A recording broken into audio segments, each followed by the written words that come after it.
Assalamualaikum warahmatullahi wabarakatuh. Sehat selalu untuk kita semuanya. Selamat datang para penonton sobat Pusdarian. Bareng saya Kang Nana.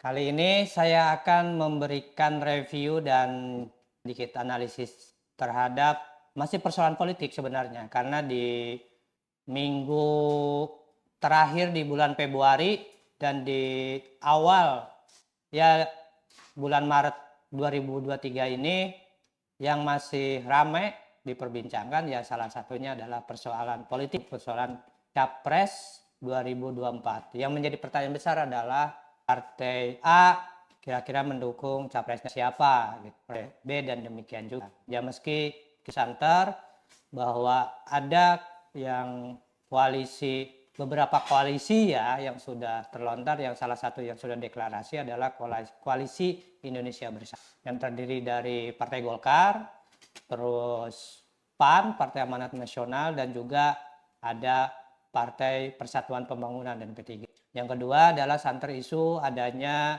koalisi Indonesia Raya ya, kalau nggak salah, koalisi Indonesia Raya yang terdiri dari Partai Gerindra dan PKB, baru terakhir adalah koalisi Perubahan. Meski koalisi ini belum melakukan deklarasi, yang terdiri dari Partai Nasdem, Partai PKS, dan juga Nasdem, PKS, dan juga Partai Demokrat. Kali ini yang akan saya bahas adalah terkait bahwa Ganjar resmi didukung oleh dua partai. Satu adalah Partai Solidaritas Indonesia yang di Pileg 2019 partai ini tidak lolos parlemen threshold ya, atau tidak ada perwakilan di DPR RI dari PSI ini. Yang kedua adalah PAN mendukung Ganjar, dan PAN ini merupakan salah satu partai yang lolos PT di tahun 2019. Yang pertama adalah terkait PSI ya. Pada 3 Oktober 2022 PSI mengumumkan ya hasil rembuk rakyatnya itu adalah dukungan terhadap Ganjar dan Yeni Wahid ya. Ganjar sebagai calon presiden dan Yeni Wahid sebagai calon wakil presiden. Nah, ada beberapa alasan yang saya tangkap dari alasan kenapa pemilihan terhadap Ganjar adalah pertama, Ganjar menurut PSI dianggap sebagai gubernur atau pemimpin yang sukses memimpin Jawa Timur. Yang kedua, PSI ini sudah 2 periode sebagai pro pemerintahan atau pendukung terhadap pemerintahan Jokowi. Nah, jadi melihat bahwa yang bisa meneruskan program kerja atau yang memiliki kemiripan dengan semangat kerja dalam membangun Indonesia, menurut PSI adalah Ganjar Pranowo. Nah, kita melihat di hasil Pileg 2019 itu PSI ini mendapatkan berapa suara sih gitu dari hasil Pileg 2019 itu. Di 2019 PSI itu mendapatkan suara sekitar 2,6, yaitu sekitar 1,89%. Terus PSI ini basis suaranya tentunya lebih banyak di daerah perkotaan gitu ya, daerah-daerah perkotaan. Ya salah satunya ya di DKI Jakarta tentunya PSI memperoleh suara yang sangat bagus gitu ya, dan juga di Jawa Timur serta di Banten. Jawa Timur ya tentunya banyakkan di Jawa Timur Dapil 1 ya. Dapil 1 itu ya daerah Kota Surabaya dan Kota Surabaya lah kan. Nah, itu PSI ini selalu diidentikan sebagai partai yang mewakili anak muda ya. Dan ya kita tahu sendiri bahwa PSI ini banyak yang para pemilih-pemilihnya ataupun pengurusnya adalah terlihat ya anak-anak muda gitu, yang tidak jauh dari tidak lebih usianya dari 40 tahun gitu. Nah itu sehingga PSI lebih banyak sosialisasi atau kampanyenya menggunakan kekuatan medsos, yang mana medsos ini lebih banyak anak-anak muda gitu yang mengaksesnya kan kayak gitu. Nah terus apakah selain tadi alasan kedua ya, yang pertama adalah yang pertama adalah bahwa Ganjar ini dianggap sebagai pemimpin yang berhasil lah di Jawa Timur menurut PSI, dan yang kedua adalah yang mampu meneruskan pembangunan yang dilakukan oleh Presiden Joko Widodo. Tentunya alasan yang ketiga adalah alasan yang memang semua partai menetapkan capres ya, yaitu dampak elektoral gitu kan.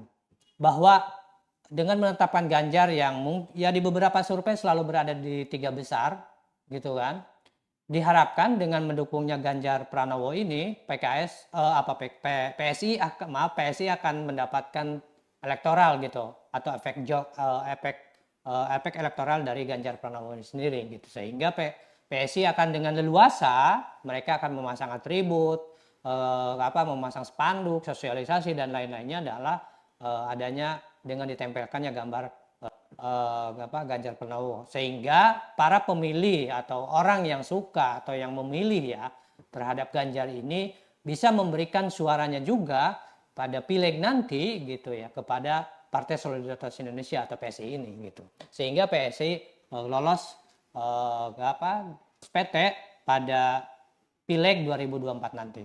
Nah terus yang kedua adalah Ganjar ini mendapatkan dukungan dari PAN ya.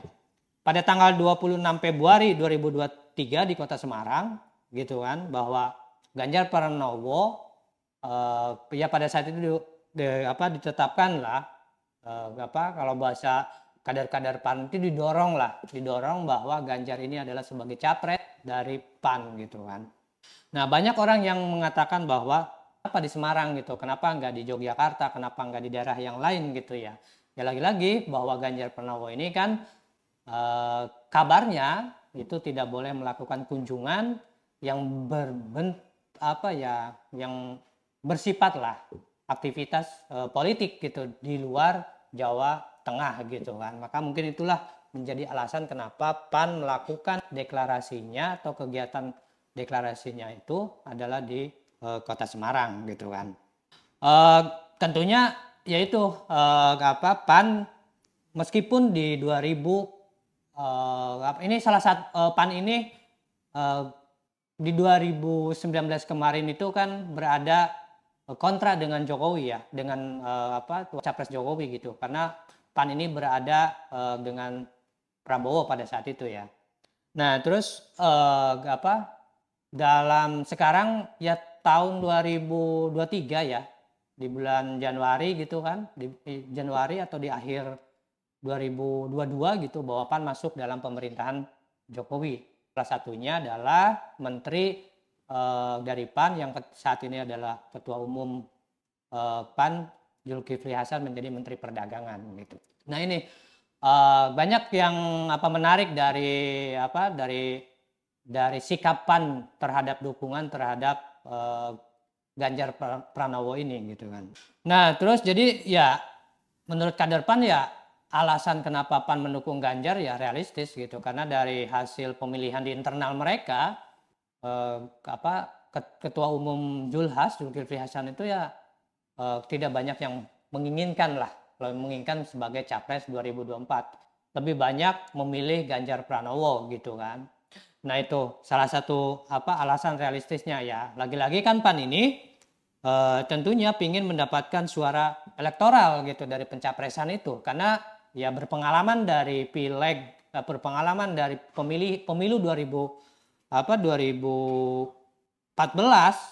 ke 19 gitu, bahwa PAN ini mengalami penurunan ya sekitar kurang lebih 1,1% gitu ya.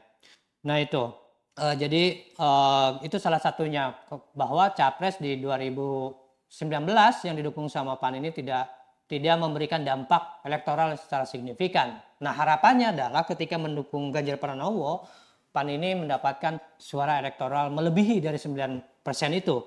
Karena dari seiring perjalanan PAN ini dari mulai pemilu 99 sampai 2019, ya suaranya tidak jauh dari 7 sampai 9% gitu kan.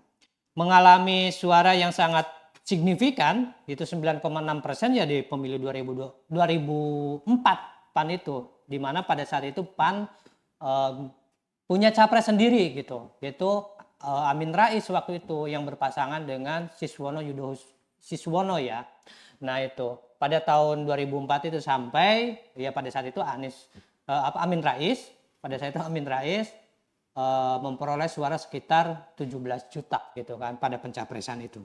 Nah setelah itu ya 2009 PAN ya mengalami penurunan suara gitu ya sampai di angka 7% ya atau 6 juta gitu, yang sebelumnya kan tahun 99 ya 7% PAN itu, terus 2004 7 juta maksud saya ya, bukan 7%, 7 juta, terus 2009 6 juta, 2014 9 juta suara, 2019 mendapatkan ya tetap 9 juta suara. Jadi itu ya alasan PAN mendukung Capres Ganjar Pranowo. Meski ya memang banyak yang mengkritisi ya, bahwa ya lagi kata PAN bahwa ini adalah kita cuma mendorong Ganjar gitu kan kepada panglima tertinggi lah, yang ya semua orang menafsirkan bahwa panglima tertinggi di sini adalah Jokowi gitu kan. Ya sampai ada yang menarik bahwa ada yang bilang apakah Presiden Jokowi itu ketua umumnya PAN atau bukan kan gitu. Nah itu, nah lagi-lagi ya memang dengan sikap PAN ini dukungannya terhadap Ganjar tentunya adalah untuk meningkatkan elektoral. Nah setidaknya dengan adanya dukungan ini PAN, para pemilih PAN khususnya semakin ya solid gitu untuk memenangkan pemilu di 2024, dan juga para pemilih Ganjar ada sebagian yang untuk memilih caleg-caleg dari PAN itu sendiri gitu kan. Jadi itu sebenarnya harapan PAN gitu. Memang ya semua partai politik juga pasti ketika dia mencapreskan ya ada dampak elektoral gitu ya terhadap suaranya gitu, terhadap suara itu sendiri kan. Demikian ulasan dari saya terkait dua partai PAN dan PSI resmi mencalonkan Ganjar Pranowo sebagai capres di tahun 2024. Terima kasih. Assalamualaikum warahmatullahi wabarakatuh.